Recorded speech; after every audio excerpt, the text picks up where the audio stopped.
የኤርትራ መንግስት ትላንት የተነጋገርንበትን መነጋገሪያም የነበረው ጉዳይ ነው። በአቶ ጌታቸው ረዳ እንደዚሁም ደግሞ በአቶ ሬድዋን ሁሴን በኩል አልጀዚራ ላይ የተጻፈ ጽሁፍ ነበር። በደንብ አይተነዋል ብዬ አስባለሁ። ትንሽ እንነካኳለን ዛሬ ስለሚያያዝ ማለት ነው። ለዛ የሚሆን ምላሽ ሰጥቷል የኤርትራ መንግስት ቃል አቀባዩ በኩል ማለት ነው። ሁሌም ምላሽ በሚሰጥበት አይነት መንገድ ምላሽ ሰጥቷል። ኦፍ ኮርስ ምላሹ መሰጠት ነበረበት። በትክክል ተረድተውታል የጽሁፉን ዓላማ ብዬ አስባለሁ። በእርግጥ ለመረዳትም ከባድም አይደለም። የጽሁፉ ዓላማ ምንድን ነው የሚለውን ለመገንዘብ ከባድም አይደለም። ሰው ምላሽ የሚፈልግ ጉዳይ እንደሆነ አውቀው ብዙም ሳይዘገይ ምላሽ ሰጥተውበታል። ሰፋ ያለ ምላሽ ነው የተሰጠበት። ዋነኛው ማስተላለፍ የተፈለገው መልእክት የብልጽግና ፕሮፓጋንዳ ነው። ጽሁፉ ፕሮፓጋንዳ ነው የሚሉት። የብልጽግና ፕሮፓጋንዳ ውሸት ሲደመር ማታለል ሲደመር ቅዠት ሲደመር የተሳሳተ መረጃ ሲደመር አንጸባራቂ የገጽታ ግንባታ ነው ይላል። የብልጽግና ፕሮፓጋንዳ እኩል ይሆናል አሁን የጠቀስኳቸው ነገሮች ተደማምረው የሚመጣው ውጤት ማለት ነው። ውሸት ነው፣ ማታለል ነው፣ ቅዠት ነው፣ መረጃ ማሳሳት ወይም ዲስኢንፎርም ማድረግ ነው እና እነዚህ አንጸባራቂ የሆኑ የገጽታ ግንባታዎችን መፍጠር ነው። በቃ የፕሮፓጋንዳው ይሄ ነው የብልጽግና የሚል ነው እና ይሄንን ማሳየት ነው በነጌታቸው ረዳ ጽሁፍ በኩል በነጌታቸው ረዳ በኩል የቀረበው ጽሁፍ እነዚህን ነገሮች ያሟላል ነው። ውሸት ናቸው ነው፣ እያታለሉ ነው፣ ዲስኢንፎርም እያደረጉ ነው። እዛ ላይ የተጠቀሱት ነገሮች በሙሉ በተለይ ኤርትራን በሚመለከት በቃ ውሸት ነው የሚል መልእክት ነው እና 6 ነጥቦችን ያነሳሉ ይሄን ለማሳየት። አንደኛ ጦርነቱ እንዴት መነጨ? ያኔ ከቲፒኤልኤፍ ጋር የተደረገው ጦርነት እንዴት መነጨ የሚለው ከራሷ ከኢትዮጵያ ውስጣዊ የፖለቲካ ጉዳይ የሚመነጭ ነው። ምንም ከኤርትራ ጋር የሚያያይዘው ነገር የለም። እነጌታቸው ረዳ ላይ አንድ የቀረበ ጽሁፍ አለ። የኤርትራ መንግስት ዋነኛ ዓላማው ኢትዮጵያ ውስጥ የእርስ በርስ ግጭቶች እንዲኖሩ በማድረግ ኢትዮጵያ ደካማ እና የተበታተነች እንድትሆን በማድረግ በቀጠናው ላይ ያለውን የራሱን ተደማጭነት ወይንም ደግሞ ተጽዕኖ ማጉላት ነው የሚፈልገው፣ በኢትዮጵያ ኪሳራ ማትረፍ ነው የሚፈልገው የሚል ነገር አንስተዋል። ያ ግጭትም እንዲነሳ በማድረግ ረገድ ያው የራሳቸው አስተዋጽኦ አለ የሚል አይነት መልእክት ያስተላልፋል። ያኔ በፕሪቶሪያ ስምምነት የቆመው ጦርነት እሱ እንዲጀመር በማድረግ ረገድ የኤርትራ መንግስት የራሱ አስተዋጽኦ ነበረው የሚል መልእክት ያስተላልፋል። አይ ቲንክ እሱን ውሸት መሆኑን ለማሳየት እያታለሉ መሆኑን ለማሳየት ወይም ዲስኢንፎርም እያደረጉ መረጃ እያሳሳቱ ስለመሆናቸው ለማሳየት የተጠቀሙበት ነው። የሚመነጨው ከራሷ ከኢትዮጵያ ፖለቲካዊ ሁኔታ ነው። ኢትዮጵያ ውስጥ የብሔር ክፍፍል አለ፣ ከዛ የሚመነጭ ነው የሚል ነገር ያነሳል። ኦፍ ኮርስ ኤርትራ በዚህ ጦርነት ውስጥ ገብታለች፣ ግን የገባቸው በሁለት ምክንያት ነው ይላሉ። አንደኛው ገዢው ፓርቲ ወይም ብልጽግና ጋብዞን ነው የገባ ነው የሚል ነገር ያነሳሉ። ሁለተኛው ጦርነቱ እኛንም ስላሳተፈ ተጎትተን ነው ማለት ቲፒኤልኤፍ የተኮሳቸው ወይንም ያደረሳቸው ወታደራዊ ጥቃቶች ነበሩ። እነዚህም ነገሮች ጎትተውን ያስገቡን እኛንም የሚመለከት ጉዳይ ሆኖ ስናገኘው ነው የገባ ነው የሚል ነገር ያነሳሉ። አይ ቲንክ ይሄ እርስ በርሱ የሚጋጭ ይመስለኛል። ተደጋጋፊ ነገር አይደለም። ተጋብዘን ነው የገባ ነው ካሉ ኦልሬዲ ጥቃት እነሱ ላይ ባይፈጸሙም ዞሮ ዞሮ ይገባል አይደል? አንዱ ተጋብዘን ነው የገባ ነው ካሉ ጥቃቱ ተፈጸመም አልተፈጸመም በቃ ኦልሬዲ ይገባል። መግባታቸው የማይቀር ጉዳይ ነው። ተጎትተን የገባ ነው የሚለው በቂ ይመስለኛል። ተጋብዘን ነው ግን ጨምረውበታል እነሱ። ያው ለፖለቲካው ይጠቅማቸዋል ለጊዜው። ምክንያቱም ብልጽግና ይክደዋል ይህንን ጉዳይ።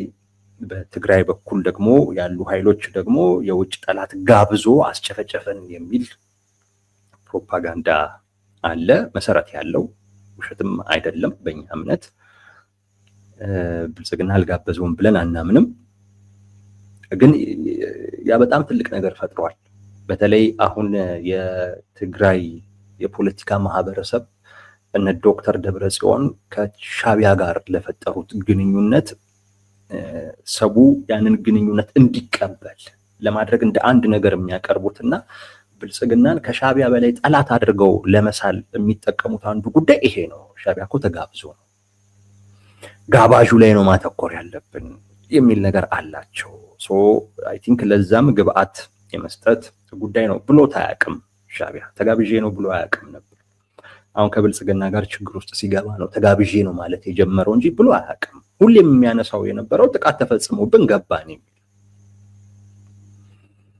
ያኔ ቲፒኤልኤፍ የሚተኩሳቸው ሚሳኤሎች ነበሩ ጎንደር ላይ፣ ባህር ዳር ላይ፣ እንደዚሁም ወደ አስመራም እንደዚሁ ተኩሷል። እሱ ነው እንግዲህ ገፍቶን ያስገባን የሚል ነበረ በሻቢያ በኩል ይቀርብ የነበረው። አሁን ከብልጽግና ጋር በጣም ችግር ውስጥ ሲገቡ ውጥረቱ በጣም እየተባባሰ ሲመጣ ነው ተጋበዝን ማለት የጀመሩት። ይጠቅማል፣ በተለይ ለቲፒኤልኤፍ ፖለቲካ በጣም ይጠቅማል። ያነሱበት ምክንያት ከዛ ጋር የተያያዘ ነው። ኤኒዌይስ ውሸት ስለመሆኑ ለማሳየት አንድ ያቀረቡት ነገር ይሄ ነው። ሁለተኛ ጦርነቱ ሲያበቃ እኮ ሲያመሰግኑን ሁሉ ነበረ የሚለውን ነገር በወቅቱ ለሻቢያ ይሰጥ የነበረን ምስጋና ደግሞ አደባባይ ላይ ያለ ሀቅ ነው በሚል ያቀርቡታል። ሲያመሰግኑን ነበረ። እኛ እንግዲህ ኢትዮጵያን አክስረን ደካማ አድርገን ከፋፍለን የራሳችንን ተጽዕኖ በቀጠናው ላይ ያለንን ከፍ ለማድረግ ፍላጎት ኖሮን ያደረግነው ቢሆን ምስጋናው ምን ያደርግልናል እያሉ እንዴት እንመሰግናለን? እንኳን አዳከማችሁ፣ እንኳን ከፋፈላችሁ፣ ጤነኛ ሰው እንዳያደርግም እያለ ውሸት ነው። የኤርትራ ፍላጎት ይሄ ነው የሚሉት ነገር ውሸት ነው፣ እያታለሉ ነው እንጂ እኮ ጠቅላይ ሚኒስትሩ ጭምር ሁሉ ሲያመሰግኑን ነበር። ያ ቢሆን ፍላጎታችን እነሱ ያሉት አይነት ፍላጎት ቢኖረን እንዴት እንመሰገናለን እያሉ ነው። አይ ቲንክ ብልጽግና በደንብ ማስተባበል ያለበት ይመስለኛል። ሶስተኛው የሚያነሱት ፕሪቶሪያ ስምምነትን በሚመለከት አቶ ጌታቸው ረዳ ጽሁፋቸው ላይ አንድ ያቀረቡት ነገር ነበረ። በተለይ አደራዳሪዎቹ ይደባደባሉ ብለው ፈርተው አራርቀው ነበር ሁሉ ያስቀመጡን የሚል ነገር ያነሳሉ ጌታቸው ረዳና ሬድዋን ሁሴን። ይህን ነገር የሚያነሱበት ዋነኛው ምክንያት እነ ጌታቸው ዝም ብለው አይደለም፣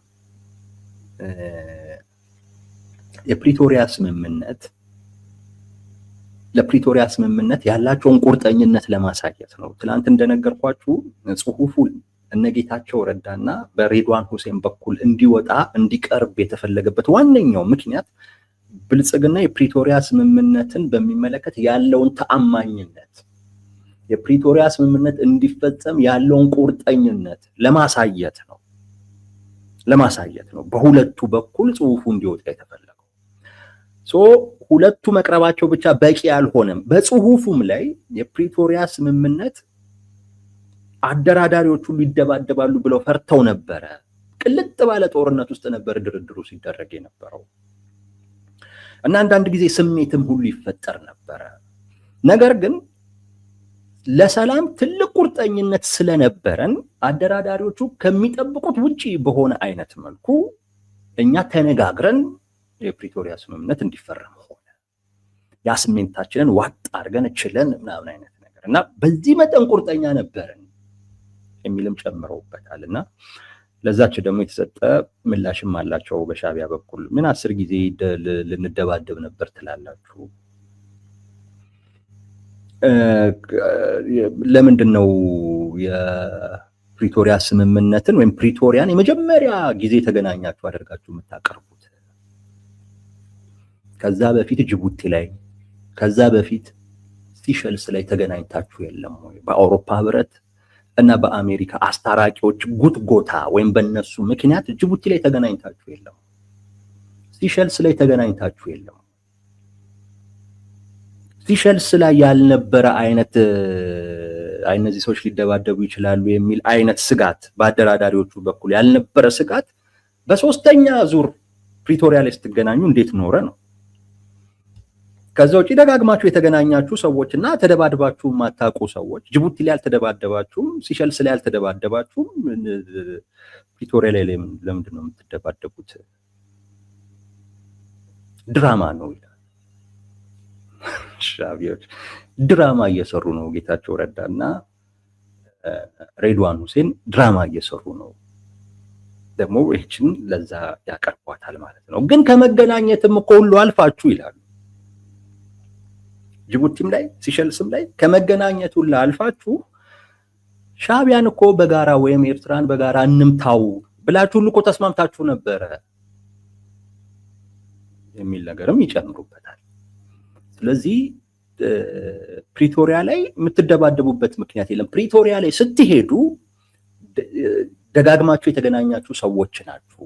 ፕሪቶሪያም ላይ የሄዳችሁት ፕሪቶሪያ ላይ የሄዳችሁት ደጋግማችሁ የተገናኛችሁ ሰዎች ብቻ ሳይሆን ሻዕቢያን እንምታው በሚለው ጉዳይም ላይ ተነጋግራችሁ ሁሉ የተግባባችሁ የተስማማችሁ ሰዎች ናችሁ እዛ የሄዳችሁት።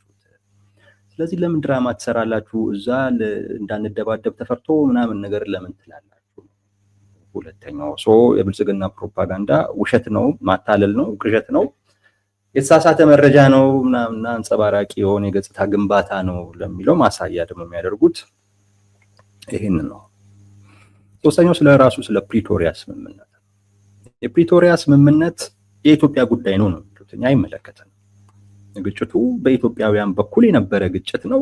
እኛ አንድም ተጋብዘን ሁለትም ደግሞ ተጎትተን ነው የገባንበት። እኛን አይመለከትም። እኛን የሚመለከተን ከአንድ ጉዳይ አኳያ ነው። የቀጠናውን ሰላም እና የቀጠናውን መረጋጋት በሚመለከት ቀጠና ውስጥ ያለን ሀገራት እስከሆነን ጊዜ ድረስ ይመለከተናል። ከዛ አኳያ ነው የምናየው። ፕሪቶሪያን ለማደናቀፍም ፍላጎት የለንም የሚል ነገር ያነሳሉ። የፕሪቶሪያን ስምምነት የማደናቀፍ ፍላጎት ያላቸው አካላት ተብሎ በነጌታቸው በነ አቶ ሬድዋን ሁሴን ጽሁፍ ውስጥ ሻዕቢያ ቀርቧል፣ ፋኖ ቀርቧል፣ እንደዚሁም ትግራይ ውስጥ ያለው አክራሪ የነ ዶክተር ደብረጽዮን ቡድን ቀርቧል። ስለዚህ እኛ ፍላጎት የለንም ነው። የራሳቸው የኢትዮጵያ የውስጥ ጉዳይ ነው። እኛ ግን የምንመለከተው ከቀጠናዊ ሰላም እና ከቀጠናዊ መረጋጋት አኳያ ነው የምንመለከተው። ስለዚህ ማደናቀፍ ፍላጎት የለንም ይላሉ። እቺ ነገር ትንሽ ብዙ እንትን አትልም። ምክንያቱም ኦልሬዲ ጉዳዩ ይመለከታቸዋል። ከቀጠናው ሰላም ከቀጠናው መረጋጋት አኳያ ይመለከታቸዋል። እንደገና ደግሞ ሲሸልስ ላይ ጅቡቲ ላይ ተገናኝተው ኤርትራን እንምታ የሚልም አይነት ነገር መስማማታቸውን የሆነች አይነት መረጃም አለቻቸው፣ ጥርጣሬም አለቻቸው። በጦርነቱ ሂደትም ላይ ከብልጽግና ጋር በጣም ተገፋፍተው ነበር፣ ወይም መነቋቆር ነበረ፣ ልዩነት ነበረ። በሻዕቢያና በብልጽግና መካከል ልዩነት ነበር። የጦርነቱ ጊዜ የፕሪቶሪያ ስምምነት ከመፈረሙ በፊት ለምሳሌ በምን መሰላችሁ? ብልጽግና አጠቃላይ ትግራይ ለቆ ሲወጣ ከሻዕቢያ ጋር ያኔ በጣም ግልጽ የሆነ ልዩነት ፈጥሯል። ግልጽ የሆነ ልዩነት በሁለት ምክንያት ነው። አንደኛው አልተነጋገርንበትም የሚል ነው። ሳንነጋገርበት ብልጽግና በራሱ ወሰነ የሚል ማለት ነው። ሁለተኛው ሳይነግሩን በመውጣታቸው ደግሞ ምክንያት አስመጡን። የህወሓት ሰራዊት ደበደብን፣ መታን። አጋጣሚውን ተጠቅሞ አሳቻ ቦታ ላይ አግኝቶ ባላሰብንበት አይነት ሁኔታ እኛ ያው የኢትዮጵያ መከላከያ አለ ብለን ባሰብንበት በተዘናጋንበት ሁኔታ ውስጥ መታን። ስለዚህ የሚል ቅሬታ ነበራቸው ያኔ እና እንደዚህ አይነት ልዩነት ተፈጥሯል። ያኔ ነው ግልጽ ያለው። ከዛ በፊትም ትንሽ ልዩነቶች ነበሩ፣ ግን ግልጽ የሆነ ልዩነት ግን በሻዕቢያና በብልጽግና መካከል የተፈጠረው መንግስት ትግራይ ለቆ ሲወጣ ነው፣ ወይም ወጣሁኝ ብሎ የወሰነ ጊዜ ነው። ለነሱ በጣም ሰርፕራይዝ ነው የሆኑት። የጋራ ጉዳይ ነው። ለምንድን ነው በጋራ ያልወሰንነው? ከዛ ውጪ ደግሞ የደህንነትም ጉዳይ ነው። ቢነግሩን ኖሮ የራሳችንን አማራጭ እንወስድ ነበር፣ ግን ስላልነገሩን በተዘናጋንበት ሁኔታ ተመታን የሚል ነገር ያነሳሉ። ለመሰላችሁ ይሄን እየነገርኳችሁ ያለው የፕሪቶሪያ ስምምነትን የማደናቀፍ ፍላጎት የለንም እያሉ እንግዲህ ተመልከቱ። የጦርነቱ ጊዜ ልዩነት አለ። ከዛ ውጪ በሻቢያ በብልጽግናና በቲፒኤልኤፍ ሰዎች በኩል ግንኙነት ሁሉ ተጀምሯል። ጅቡቲም ላይ ሲሸልስም ላይ መገናኘቶች ነገር ነበሩ።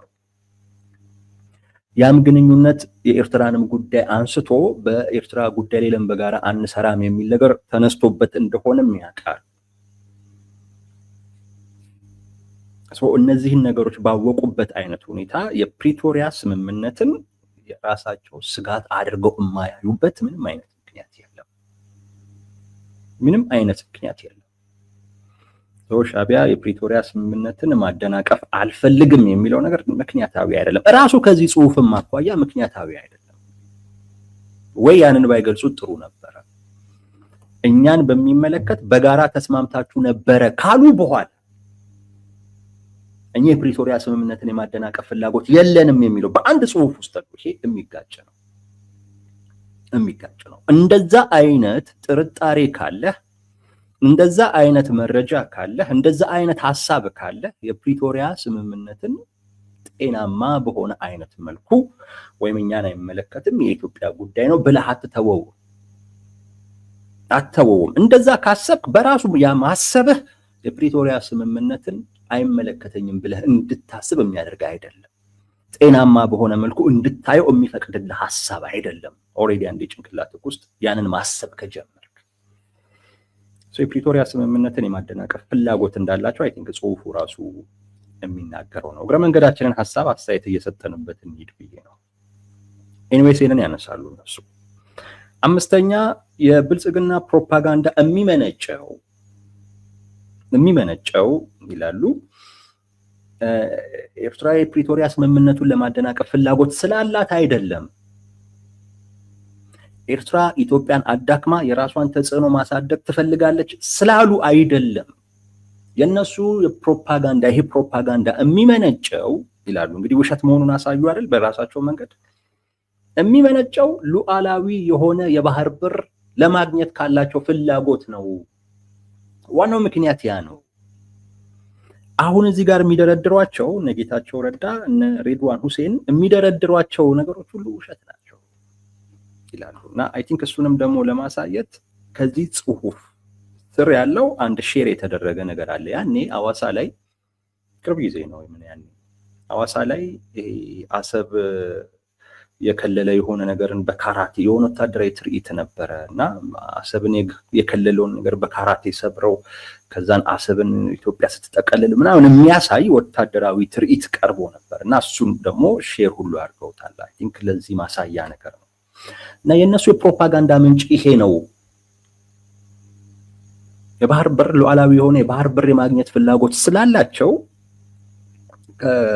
እሱን ትኩረት ለማስቀየር እና አሁን እንግዲህ ተጠቂ ሆኖ ወይም ተከላካይ ሆኖ ለመታየት ፈልገው ነው እንጂ ዋናው ፍላጎታቸው ያ ነው ይላሉ።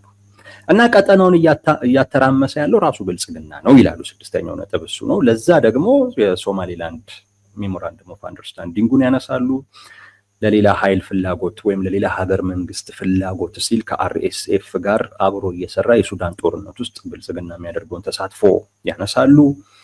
እንደዚሁም ደግሞ አሰብንና ሌሎች የባህር ዳርቻዎችን በሚመለከት ቢቻል በድርድር ባይቻል ደግሞ በኃይል እናገኛለን በሚል የሚፈጥሯቸው ትንኮሳዎች የቀጠናው ችግር ለቀጠናው አለመረጋጋት ምክንያት ብልጽግና ስለመሆኑ ያሳያል ብሎ ያቀርባሉ። ይሄ ነው ጽሁፋቸው።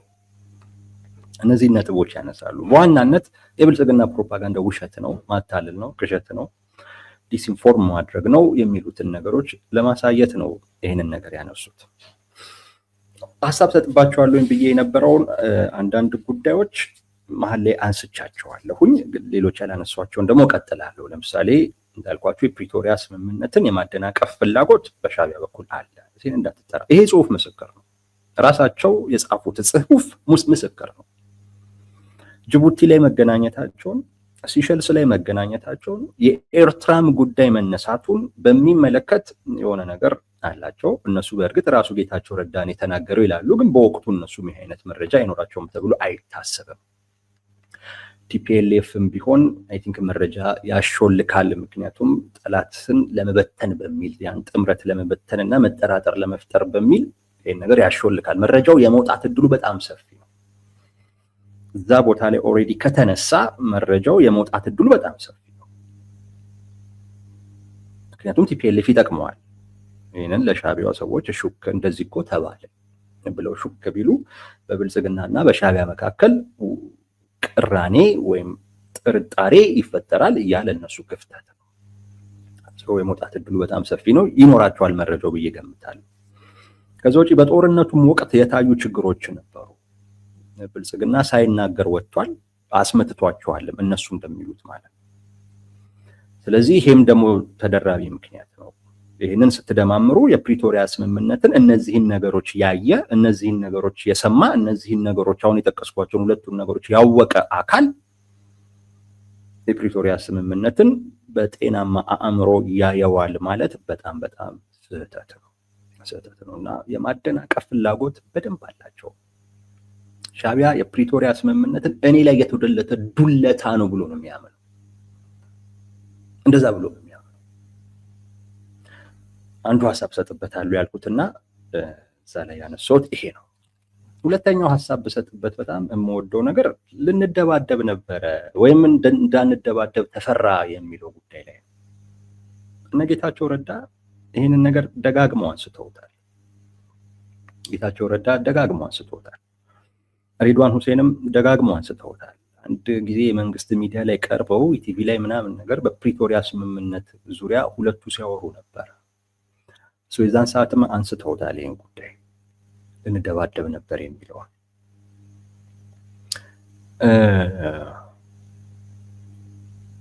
በእኔ እምነት ቢደባደቡ ጥሩ ነበር ባይ። ምን እንደሚጠቅማቸው አላውቅም፣ ለምን እንደሚያነሱት። የሚደባደቡ አሉ፣ እነሱም መደባደብ ነበረባቸው ሁሉ ብዬ ነው እኔማ። አለመደባደባቸውን በቃ በሰላም መነጋገራቸውን ምናምን እንደ አዎንታዊ ጎንን ያላዩ በፍጹም እንደዛ መታየትም አለበት ብዬ አላስብም። እንደውም እንደ አዎንታዊ ጎን መታየቱ አስቡት፣ ጦርነት ውስጥ ነበሩ። በዛን ወቅት ላይ ይነሳ የነበረውን ፕሮፓጋንዳ አስቡት፣ ይደርስ የነበረውን ውድመት አስቡት፣ ንጹሃን ላይ ይደርስ የነበረው ጉዳት፣ መደፈር፣ መገደል፣ ምን ራሱ ብልጽግና የሚያደርጋቸው ራሱ ቲፒኤልኤፍ የሚያደርጋቸው አማራ ክልል ውስጥ ገብቶ ትግራይም ውስጥ ለራሱ የፖለቲካ ፍላጎት ሲል ሻዕቢያ የሚያደርጋቸው እነዚህን ነገሮች ያየ አካል የሆነ የሚፈጥረው ስሜት አለ፣ ንዴት አለ። ጦርነቱ ውስጥ የነበሩ አካላቶች ጠረጴዛ ላይ ስታመጧቸው ይደባደባሉ ተብሎ ሁሌም ይጠበቃል። ለምን? በዛ ሂደት ውስጥ ፕሮፓጋንዳው አለ፣ የሚደርሰው በደል አለ፣ ህዝቡ ላይ ምናምን የሚያዩት ነገር አለ። ያ የሚፈጥረው ንዴት፣ ያ የሚፈጥረው ስሜት አለ፣ ተጠባቂ ነው እና ፕሪቶሪያ ላይ እነዚህን ሰዎች ሲያገናኟቸው ይሄ ስሜት ይኖራቸዋል ብለው አስበው ነበር። በሚገርም ሁኔታ ግን ስሜት አልባ ሆነው ነው ያገኟቸው።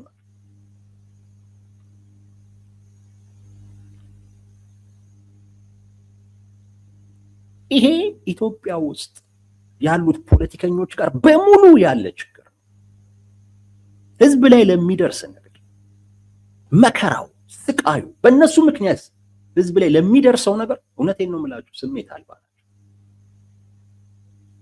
ስሜት አልባ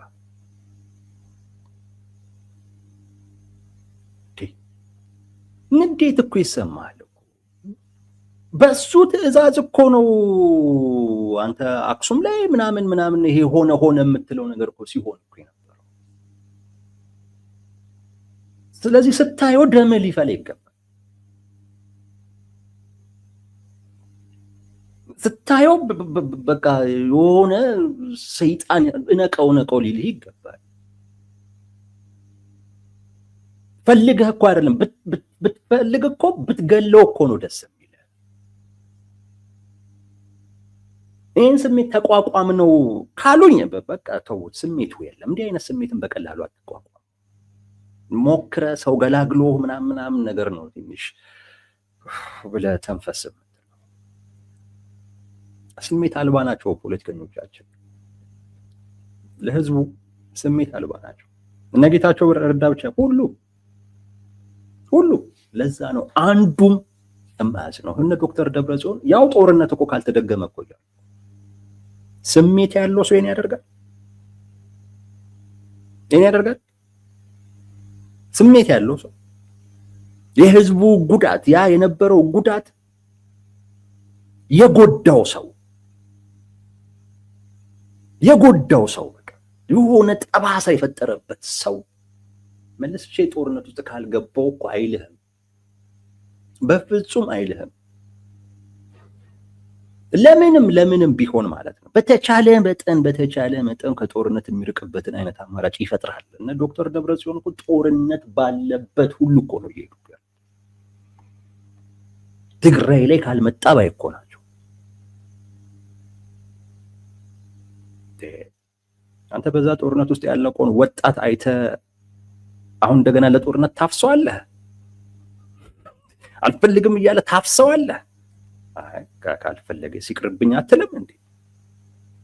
ስሜት አልባ ነው ሁሉ፣ ስሜት አልባ። ተውት። አሁን ይሄ የምክክር ኮሚሽኑ ለታጣቂዎች ያቀረበው አንድ አማራጭ ነበር።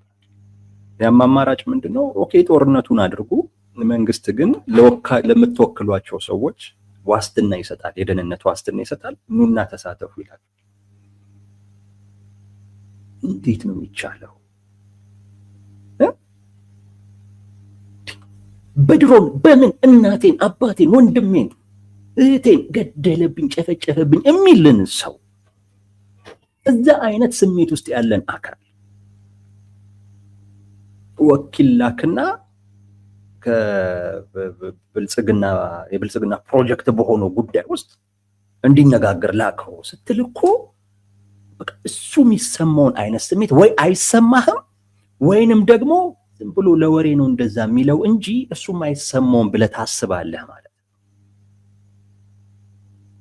እውነቴን ነው የምላችሁ፣ ኢትዮጵያ ውስጥ ያሉ ፖለቲከኞች በአብዛኛው ስሜት አልባ ናቸው።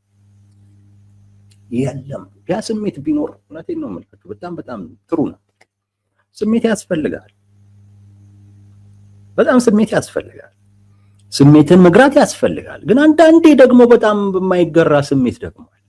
እንዴ አንተ 1 ሚሊዮን ህዝብ አለቀበት የምትለው አይነት ጦርነት፣ ጄኖሳይድ ተፈጸመብኝ፣ እንዲሆነ ስትል የነበረው ጦርነት፣ እሱን ያየ ሰው ይሄ እንዲሆን ትዕዛዝ የሰጡ አካላቶች ፊት ሲመጡ ስሜቴን ገታሁት ብትለኝ እኔ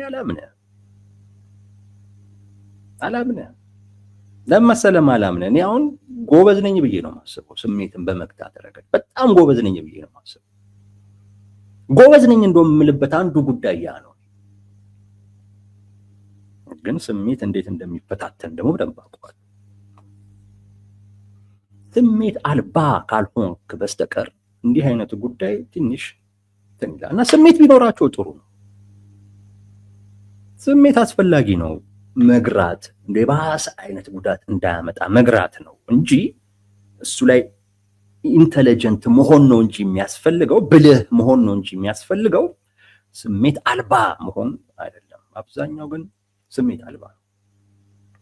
ስሜት ቢኖር የማዘን፣ የመጸጸት፣ የመቆጨት ስሜት ቢኖር እውነቴን ነው የምልህ በመሸነፍ ነው የምልህ በመሸነፍ ልታተርፈው የምትችለው ህይወት እንዳለ ካወቅ ራስን ለመሸነፍ ዝግጁ ታደርጋለህ። ኢትዮጵያ ውስጥ አብዛኛው ፖለቲከኛ ስሜት አልባ ስለሆነ እኔ ከምሸነፍ ለምን ሀገሪቱ አትወድምም? እኔ ከምሸነፍ ለምን ሚሊዮን አይደለም ቢሊዮን ህዝብ አያልቅም ባይ ነው። ለምን? ስሜት የለውም። ዋናው የራሱ ስሜት ነው። በቃ እሱ ብቻ እንዲሳካ ነው የሚፈልገው። ራሱን ከህዝብ ከምናምን አስበልጦ የሚያየው ለዛ ለሰዎች ሞት፣ ለሰዎች መከራ፣ ለሰዎች ስቃይ ስሜት ቢኖርህ እንዳልኩ ነው፣ ራስን አታስቀድምም። አይ እኔ ይሄን በመቀበል እኔ የፈለገ ይሁን እንዲህ መባል የማልፈልገውን ነገር የሚያስብለኝም ቢሆን ግን የሚያድነው ህይወት ካለ፣ የሚያድነው ህዝብ ካለ፣ የሚጠቅመው ህዝብ ካለ ልቀበለው ትላለህ።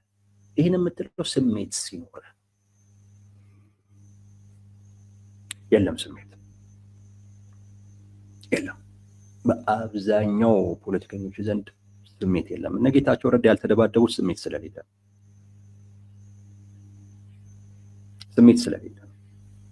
ለምን ደጋግሞ እንደሚያነሱትም አላውቅም።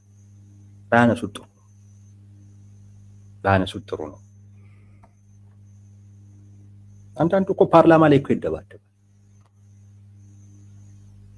አሁን በዛ የምንስቀው ምናምን ነገር አለ እንዴ? አንዳንድ ጊዜ ያስፈልግ በህዝብ ላይ እኮ ነው የምትወስነው።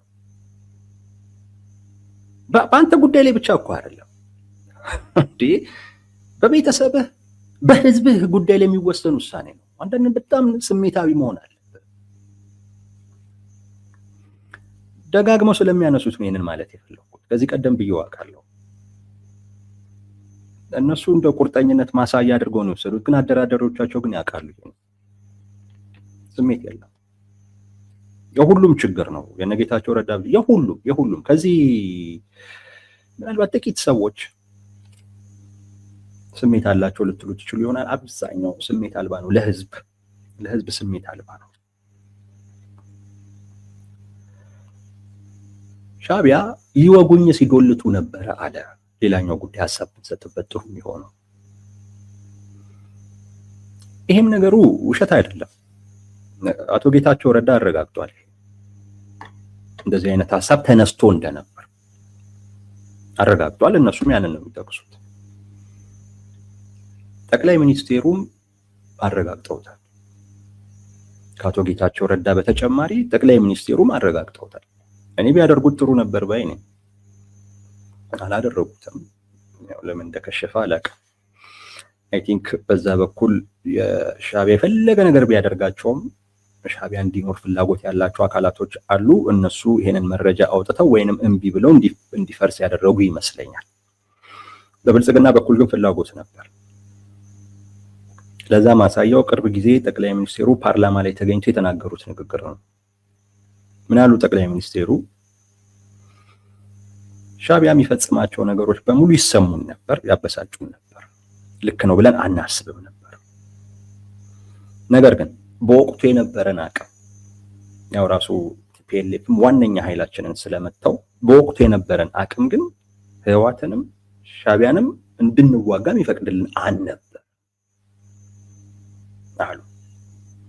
በዚህ ውስጥ ምን ታያላችሁ? ቢኖር ሻዕቢያን የመምታት ፍላጎት እንዳለ ታያላችሁ። ፍላጎቱ አለ፣ ሻዕቢያ መምታት አለብን የሚል በዛን ወቅት በጦርነቱ ወቅት በሚመሰጋገኑበት ወቅት ፍላጎት ነበረ። ይህን ፍላጎት የነበረው አካል በእርግጠኝነት ሲገናኝ ይህን ነገር አቅሙን ፈጥሮ ያንን ለማድረግ አይፈልግም ማለት አይቻልም። ጠቅላይ ሚኒስቴሩ በጦርነቱ ሂደት ውስጥ የገባቸው ነገር አለ። እኛም በወቅቱ ስንለው የነበረ ማለት ነው። ሻዕቢያ የራሱ ስሌት ነበረው፣ የአማራው ኃይል የራሱ ስሌት ነበረው። ሁለቱም ቲፒኤልኤፍ እንዲመታ ይፈልጋሉ፣ በጣም እንዲዳከም እንዲጠፋ ይፈልጋሉ። ያን የሚፈልጉበት ምክንያት ከዛ በኋላ ያለው ጉዳይ ከባድ ስላልሆነ ገለባ ነው ነበር የሚሉት። ዋናው ህወሓትን እንምታው፣ ህወሓትን ከመታ ነው ብልጽግና ላይ ራሱ ላይ እንዞራለን የሚል ነገር አለ። በወቅቱ በብልጽግና ዙሪያ እነ ፕሮፌሰር ብርሃኑ አሉ፣ አንዳርጋቸው ጽጌ አለ። በብልጽግና ዙሪያ ማለት ነው። ብዙ ቦታዎች እዛ አሉ፣ ነፋኖ አሉ፣ ሻዕቢያ አለ። ብልጽግናም ውስጥ ደግሞ ለሻዕቢያ የሚሰሩ ደግሞ ሰዎች አሉ። በእነሱ ዙሪያም ማለት ነው። ሰው አቅማቸው ከፍ ይላል። ሰው ብልጽግናን ለሻዕቢያ ፍላጎት ማስገዛት ከባድ አይሆንም ነበር ያኔ። እሱን እንዳሰቡ ጠቅላይ ሚኒስትሩ ገብቷቸዋል። ስለገባቸው በዛው አጋጣሚ መምታት ፈልገዋል እንዲዳከም። ምክንያቱም ከጦርነቱ ውጤት በኋላ ነገሮች አስቸጋሪ ነው የሚሆኑ። አየህ፣ እየተጠራጠርክ አብረህ ስትዋጋ የምትሆነው እንደዚህ ነው። ልክ ናቸው ነው የምላችሁ። በሻዕቢያ በኩል ሊደበድቡን ነበረ ሀሳባቸው የሚለው ነገር ውሸት አይደለም። ቢደበደቡ ጥሩ ነበረ። ለምን እንዳላደረጉት አላውቅም። እዚህ ድረስ እስከ መነጋገር ድረስ ሄደው ያን መፈጸም ለምን እንደቸገራቸው አላውቅም። ጥሩ ወቅት ነበረ። ያው እንግዲህ የቲፒኤልኤፍ ሰዎች እና ዶክተር ደብረጽዮን ናቸው ያበላሹት። ግን እውነት ነው ሻዕቢያ እንዲህ ሊያደርጉን ነበር የሚለው ነገር ውሸት አይደለም፣ እውነት ነው። አሁን ያው ለትርክታቸው ይጠቀሙበታል። ተክደን ነበር ምናምን ለሚለው ነገር በደንብ ይጠቀሙበታል። ይሄን አባባል ግን ትክክል ነው አይደለም በሚለው ብቻ ማየት በቂ አይመስለኝም። ይሄን አባባል ትንሽ ከፍም አድርገን ብናየው ጥሩ ይመስለኛል። ብልጽግናና ህወሓት በጋራ ሊወጉን ዶልተውብን ነበር የሚለው ንግግር አሁን ላይ ተጽዕኖ የለውም ወይ የሚለውን ማየት ተገቢ ነው። አሁን ላይ ተጽዕኖ የለውም ወይ? በተለይ ጽምዶ ብለው የፈጠሩት ጥምረት ላይ ተጽዕኖ የለውም ወይ? አለው። ከትላንት አኳያ ካየነው በቃ ትክክል ነበር ወይም አይደለም ብለን ነው የምናልፈው። ብልጽግና ሰዎች ይሄ አልነበረም ምናምን ሊሉ ይችላሉ። ለምን እንደሚሉም ግን አይገባኝም። ትክክለኛ ሐሳቤ ነበር ለኔ። ባይበላሽ ጥሩ ነበር እንዳልኳችሁ። ተበላሸ። ማን እንዳበላሸው አላውቅም። እንደዛ ብቻ ብለን ነው የምናልፈው ከትላንት አንፃር ካየነው። ነገር ግን ከዛሬም አንፃር ትርጉም አለው መባሉ ራሱ ነው። በሻዕቢያ ሰዎች በኩል መባሉ ራሱ ትርጉም አለው ከዛሬ አኳያ። ሻዕቢያ የፈጠረው ጽምዶ የሚባል ስብስብ አለ። በጽሁፍ ውስጥ በምላሻቸው ውስጥ ስለ ጽምዶ አልተናገሩም። ለምን እንዳልተናገሩ ነግራቸዋል። ጽምዶ የሚባል ስብስብ አለ። ይሄ ስብስብ ላይ ተጽዕኖ የለውም ወይ ይሄ ንግግር? በዛ ውስጥ ሻዕቢያ አለ፣ በዛ ውስጥ ህወሓት አለ። እነ ዶክተር ደብረጽዮን ምናልባት ከብልጽግና ጋር ሻዕቢያን ለመምታት ሲዶልቱ የነበሩትን ሰዎች አባረናል ብሎ ህወሓት ዋስትና ሊሰጥ ይችል ይሆናል። ነገር ግን ሻዕቢያን በማሳመን ረገድ ግን ይሄ ምክንያት በቂ ይሆናል እኔ ብዬ በፍጹም አለ። ስለ ጽምዶ የሚነግረን አንድ ነገር አለ። ጽምዶ ምን ያህል አለመተማመን ያለበት ስብስብ ስለመሆኑ ይነግረናል። እንኳን ጽምዶ አይደለም፣ ትላንት ብልጽግና፣ የአማራ ኃይሎች፣ ሻዕቢያ የፈጠሩት ጥምረት የማይተማመን ችግር የነበረበት አይነት ጥምረት ነው። ጽምዶ ተመሳሳይ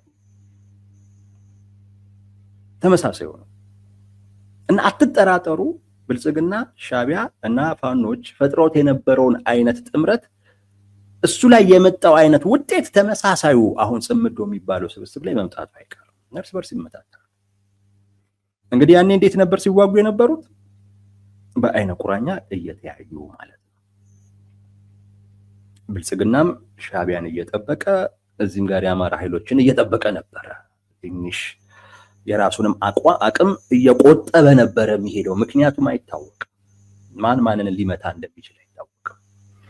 እና እንደዚህ ሲሆን በአለመተማመን ውስጥ የሚደረግ ጦርነት ሲሆን ብዙ ችግሮች አሉ። አንዱ ችግር አቅማችሁን ሙሉ በሙሉ አትጠቀሙ። አሁን እነሱ በቃ የጋራ ጠላታችን ብልጽግና ነው አሉ አይደለም? በቃ የጋራ ጠላታችን ጠቅላይ ሚኒስትር አብይ አህመድ ነው አሉ አይደለም? እርግጠኛው ነው የምነግራችሁ፣ ሁሉም ጠቅላይ ሚኒስትሩ ላይ አያተኩሩም። ወደ ጦርነት ሲገባ ጠቅላይ ሚኒስትሩ ላይ አያተኩሩም። ወደ ጦርነት ሲገባ ብልጽግና ላይ አያተኩሩም። አንዱ ላይ ያተኩራል፣ አንዱ ላይ ያተኩራል። ትኩረትህ እና አቅምህ ሙሉ በሙሉ ጠላት ነው ያልከውና የተግባባህበት አካል ላይ አይሆንም። እኮ ሲዶልት ነበር ያኔም ዛሬም ስላለመዶለቱ ማቀው ነገር የለም።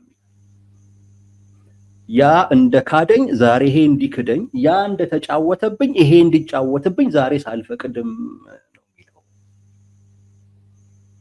እና በጣም በመጠራጠር ውስጥ ነው የሚገቡበት በጣም። ስለዚህ ትኩረትህንም ሙሉ አቅምህንም ጠላት ያልከው አካል ላይ አታድርግም። አንዱ እሱ ነው። ሁለት እንዲህ አለመተማመን ውስጥ አንድ መርህ አለ። ያ መርህ ምንድን ነው? ቀድሞ የተከዳ ይሸነፋል። ቀድሞ የተከዳ አካል ይሸነፋል። አሁን ያኔ ሻዕቢያ ቀድሞ ተከድቷል። እንደዛ ባይ ነው። ቀድሞ ብልጽግና ካደኝ አስመታኝ የሚል ነገር አለ። እንዲህ አለመተማመን ውስጥ ስትሆን ቀድሞ የተከዳ አካል፣ ቀድሞ የሚከዳ አካል ይተርፋል። ቀድሞ ግን የተከዳ አካል ግን ምንድን ነው የሚሆነው? ተጎጂ ነው፣ ተሸናፊ ነው። እንግዲህ አስቡት በምን አይነት መጠባበቅ እንደሚሄዱ። ለዛ ነው ትኩረቱም አቅሙም ጠላት ላይ ብቻ ይሆናል የሚለው ነገር በፍጹም ውሸት ነው ብላ በፍጹም አይሆንም። ስለዚህ ምንድን ነው የሚያደርገው? ቀድሞ ማን ሊከዳ ነው የሚል ነገር ያነሳል። በተለይ መደራደር ፍላጎት ያላቸው አካላቶች ደግሞ አሉ። ሶስት በዛ የወንድ ብር ካገኙ ለመውጣት ፍላጎት ያላቸው ለዛም እየለመኑ ያሉ 10 ጊዜ እየተማጸኑ ያሉ አካላቶች አሉ። ይሄ ንግግር ዛሬ ላይ ስላለው ጽምዶ በጣም በጣም በጣም ይነግረናል። በጣም በምን አይነት መጠራጠር ውስጥ አብረው ሊሄዱ እንዳሰቡ ፈጣሪ ነው የሚያውቀው። እንግዲህ ስለዚህ ይነግረናል እምላችሁ። ሌላኛው ብናነሳው ጥሩ የሚሆነው ስለ ጽምዶ ምንም አላለም ሻዕቢያ። ስለ ጽምዶ ምንም ነገር አላነሳም። ለምን? እውነት ስለሆነ። እንደዛ ማሰብ ይቻላል በአንድ በኩል። ለኔ ግን የሚገባኝ ዋነኛው ምክንያት ብልጽግና 10 ጊዜ ጽምዶ እያለ ነው። ስጋት እንዳለው ፍርሃት እንዳለው ገብቷቸዋል። አስግቶታል። ምንም ጥያቄ የለውም። ጽምዶ የሚባለው ስብስብ አስግቶታል። እሱም አስግቶኛል ብሎ እየተናገረ ነው በአደባባይ። እንዲህ ሊያደርጉ የሚለው ከስጋት የሚመነጭ ነው። የነ ጌታቸው ረዳ የነ አቶ ሬድዋን ሁሴን ጽሁፍ ስጋት ነው። የብልጽግና ስጋት የተንጸባረቀበት ሻዕቢያ ለዚህ ማረጋገጫ መስጠት አልፈለገም። ጽምዶ የሚባለው አለ ማለትም አልፈለገም። ይዞት የሚመጣው ጉዳት አለ። የለም ማለትም አልፈለገም። ለምን? ጽምዶ አለ በመባሉ የተፈጠረ ስጋት አለ በብልጽግና ውስጥ። እሱ ደግሞ እንዲቆይ ይፈልጋል። ጥርጣሬው፣ ስጋቱ የብልጽግና ውስጥ ያለው እሱ እንዲቀጥል ይፈልጋል። አለ ብሎም ደግሞ ማረጋገጫ ሰጥቶ ኦፍኮርስ ስጋቱን ማናርኮ ይችላል። ግን ደግሞ አለ ደግሞ ማለቱ ሌላ ኮንሲኩዌንስ አለው። ብዙ ጥያቄዎች ያስነሳል። ለዛ መልስ መስጠት አስቸጋሪ ነው። ስለ ጽምዶ ያላነሱበት ምክንያት ለዛ ነው። ምን ብለው አለፏት? ምንም አላነሱም። ግን አጠቃላይ በቃ የብልጽግና እኮ ፕሮፓጋንዳ ውሸት ነው፣ ማታለል ነው ምናምን ብለው ይሄ ጽምዶ ጉዳይ ምን አይገባውም ነው፣ መልስ የሚፈልግ ጉዳይ አይደለም፣ እንደ ሌሎቹ ውሸት ነው በሚል እንድትረዱት አድርጎ አለፈ። በግልጽ ግን አንስቶ ውሸት ነው አላለም። ለምሳሌ ፕሪቶሪያውን ስምምነት ውሸት ነው፣ እኔ ማደናቀፍ ፍላጎት የለኝም የሚል ነገር ተናገረ። ጽምዶንም ውሸት ነው ማለት ይችላል። ውሸት ነው በራሱ ብልጽግና የሚያራምደው ነገር ነው ማለት ይችላል። ነገር ግን አላሉም። ለምን? ምክንያቱም ብልጽግና ውስጥ ያቺ ስጋት ያቺ ጥርጣሬ እንድትኖር ስለሚፈልጉ ነገ ከነገ ወዲያ የሚዋጉት አካል ስለሆነ። ሌላኛውና መሰረታዊው ጉዳይ የሻዕቢያ ምላሽ ዓላማው ምንድን ነው? የሻዕቢያ ምላሽ ዓላማው አንድ ነው፣ ሌላ አይደለም። ብልጽግና እና ሻዕቢያ ሁለቱን ለማቀራረብ የተለያዩ አካላቶች ሙከራ አድርገዋል፣ ጥረዋል፣ ተሞክሯል። ነገር ግን እየተሳካ አይደለም፣ ፌል እያደረገ ነው።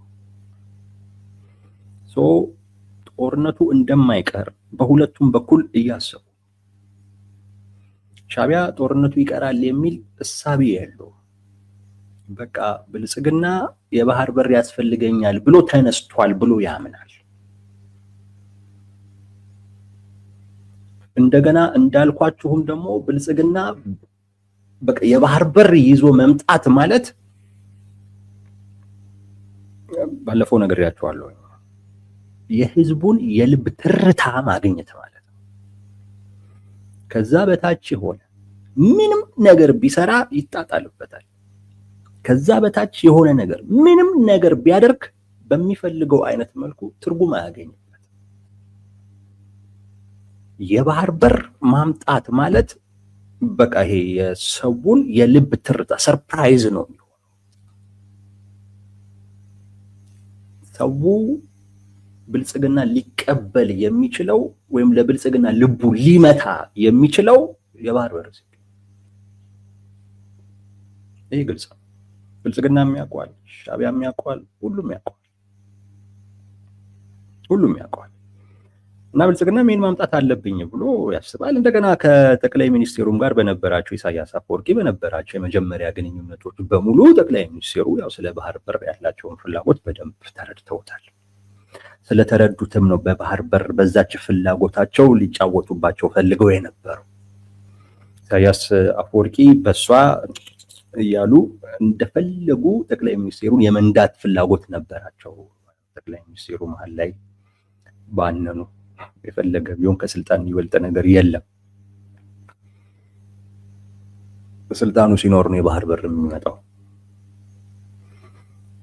ይህን ስላነሳ ብልጽግና በሆነ አይነት መንገድ ወደ ጦርነት እንደሚገባ ሻዕቢያ ያውቃል።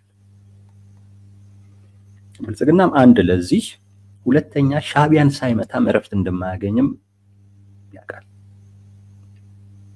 ሻዕቢያ በሆነ አይነት መንገድ መመታት አለበት። ሻዕቢያ ካልተመታ በስተቀር ኢትዮጵያ ውስጥ ያለ ችግር በፍጹም አይፈታም። ኢትዮጵያ ውስጥ ያለው ችግር የውስጥ ችግር አይደለም ብሎ ደምድሟል ብልጽግና።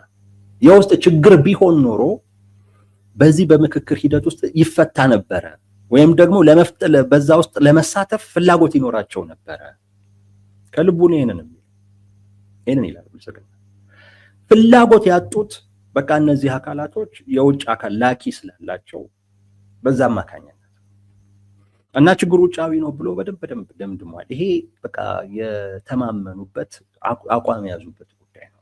እዛ ያለው እጅ ሳይቆረጥ የኢትዮጵያን የውስጥ ችግር ልፍታ ማለት እንደ ደርግ 17 ዓመት ሙሉ ተዋግቶ ከዛም በጦርነቱ መበላት ነው፣ ሌላ ትርፍ የለውም የሚል ድምዳሜ አለ በብልጽግና በደንብ የሚታመንበት ማለት ነው። እና ሻዕቢያን የመምታት ፍላጎት አለ። ባህር በር ማግኘት ወይ ሻዕቢያን ማውረድ እንደዚህ አይነት ነገር፣ ወይ ደግሞ ኤርትራን ጠቅልሎ መውሰድ፣ እንዲህ አይነት ፍላጎት አለ። ሰው ጦርነቱ አይቀሬ ነው። ወይ በሰላም ካልተፈታ ወይ የሆኑ አካላቶች ገብተው በዚህ ጉዳይ መፍትሄ ካልሰጡት በስተቀር ጦርነቱ አይቀሬ ስለመሆኑ ሁለቱም አውቀዋል።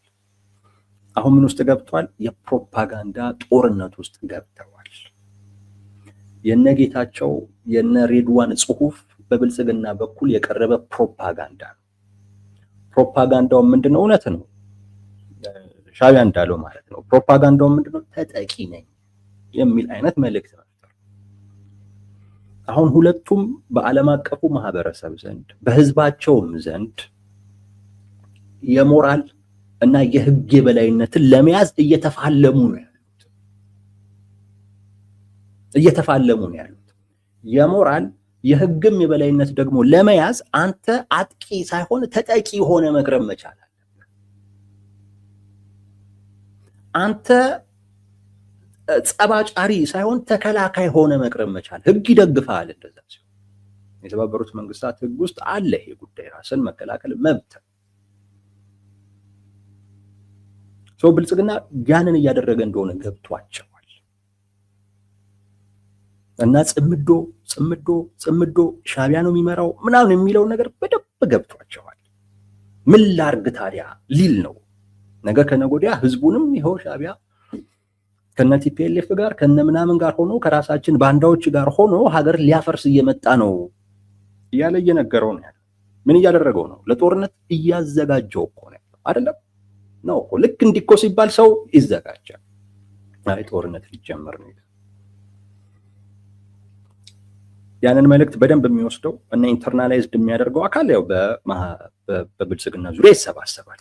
ሌላው ደግሞ አይ ጦርነት አይቀሬ ስለሆነ ለሚመጣው አይነት ነገር ልዘጋጅ ብሎ ወይ ጤፉን ይገዛል ወይ በርበሬውን በብዛት እንደዚህ ብቻ ማህበረሰቡ እንደዚህ ይዘጋጃል ለጦርነት ማለት ነው። ሰው ያዘጋጁት። ሻዕቢያም ተመሳሳዩን እያደረገ ሻዕቢያም በፍጹም እኔ ችግር ፈጣሪ አይደለሁም፣ የብልጽግና አጀንዳ የባህር በር አጀንዳ ነው የሚለው የባህር በር አጀንዳ ነው ሻዕቢያን ተጠቂ የሚያደርገው። ስለዚህ በፍጹም ጉዳዩ ከባህር በር ተነቅሎ እንዲታይ አይፈልግም። ብልጽግና ለመንቀል በሞከረ ቁጥር ሻዕቢያ እየመጣ አይ ከባህር በር ጋር የተያያዘ ነው ይላል። ያኛውን እያፈረሰ ከባህር በር ጋር የተያያዘ ነው ይላል። ለምን? ከባህር በር ጋር ፍላጎት ጋር የተያያዘ ከሆነ ኢትዮጵያ ወይም ብልጽግና እንደ ወራሪ እንደ አጥቂ ልትታይ ነው። የምትፈልገውን ነገር ለማግኘት ስለሆነ የምትፈልገውን ነገር ለማግኘት መሞከርህ ችግር የለውም፣ ግን በኃይል ማድረግ ግን ችግር ነው። የባህር በር መፈለግ ችግር የለውም፣ ግን በኃይልም ቢሆን አገኘዋለሁኝ ብለህ የኃይል እርምጃ ውስጥ መግባት ግን ትንሽ ራስን አጥቂ፣ ጸባጫሪ እና ለቀጠናው ችግር ተደርገህ እንድትታይ በዛ አይነት መልኩ ራስን ማቅረብ ነው የሚሆነው። ሻዕቢያም የያዘው ይሄንን ነው። ሁለቱም የሞራል እና የህግ የበላይነትን ለመያዝ ለመቆናጠጥ ትግል ላይ የፕሮፓጋንዳ ጦርነት ውስጥ ገብተዋል። የሻዕቢያ ምላሽም ለደረሰባቸው የፕሮፓጋንዳ ጥቃት በነጌታቸው በነሬድዋን ሁሴን በኩል ለደረሰባቸው የፕሮፓጋንዳ ጥቃት እንግዲህ አጸፋ መመለሳቸው።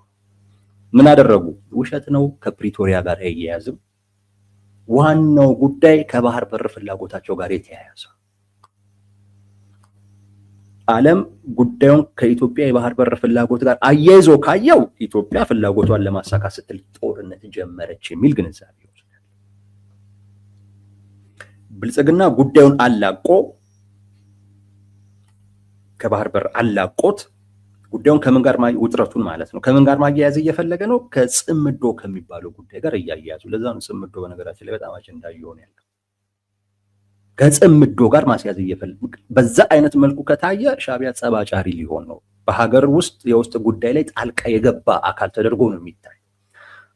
የኢትዮጵያ መንግስት ሙሉ መብት አለው ራሱን ለመከላከል። ሻዕቢያ ደግሞ ጽምዶ የሚባለውን ነገር የለም ቢል ትንሽ ለብልጽግና መፎይታ ሊሰጥ ነው፣ ስጋቱን ምናምን ሊያቀልለት ነው። አለም ደግሞ እንዳይል አጥቂ ተደርጎ ሊታይ ነው። ስለዚህ ዝም ብሎ በሌሎች አይነት መንገዶች ሌሎቹን ነገሮች እያጣጣለ ጉዳዩን ግን ከዚህ ተነቅሎ ወዴት እንዲያያዝ ይፈልጋል? ከባህር በር ጋር እንዲያያዝ ይፈልጋል። ያ ሲሆን ተጠቂ ተደርጌ ይታያለው። በሞራልም በህግም ደረጃ ራሴን ለመከላከል መብት ይኖረኛል የሚል ነገር እያነሳ ነው። እና የምላሹ ዋነኛ ዓላማ ከዚህ ጋር የተያያዘ ነው። የነጌታቸውም የነሬድዋንም ጽሁፍ ዓላማው ከዚህ ጋር የተያያዘ ጉዳይ ነው። የሻዕቢያን ምላሽ በዚህ አይነት መልኩ አይተነዋል ወዳጆች። ይኸው ነው።